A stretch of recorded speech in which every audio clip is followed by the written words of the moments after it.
Now we're going to learn how to group a item together.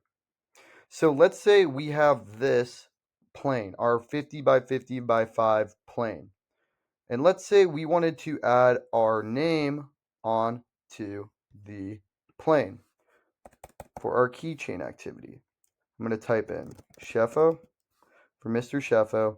I'm going to change the color, let's say to a good contrast, to a brown.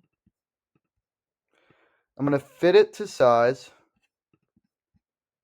And then if you notice, when I drag the shape, when I click on our box and drag the shape, the Sheffo gets left behind. So what we need to do is group it together, because as of right now, these are two separate shapes, but when we group it, it will create one specific shape, which will make it compatible for the 3D printer to print. So I moved it, forgot to group it together. I can put it right back to where it is and click the undo button. So let's say it's like this, and we want to make it so the Sheffo is perfectly in the middle. We could highlight it both by holding down and highlighting it both, and we could go up here to where it says align.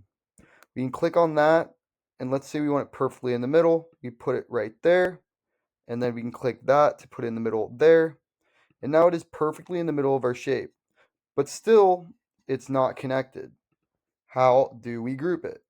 Well, we do the same thing that we did when we used the align tool, and we highlight both of our shapes. We can see that it highlighted two shapes right here, my name, and then the base that it sits on top of. I'm going to go up here to where it says Union Group. I'm going to click Group. And then now we can click anywhere and both will move in unison.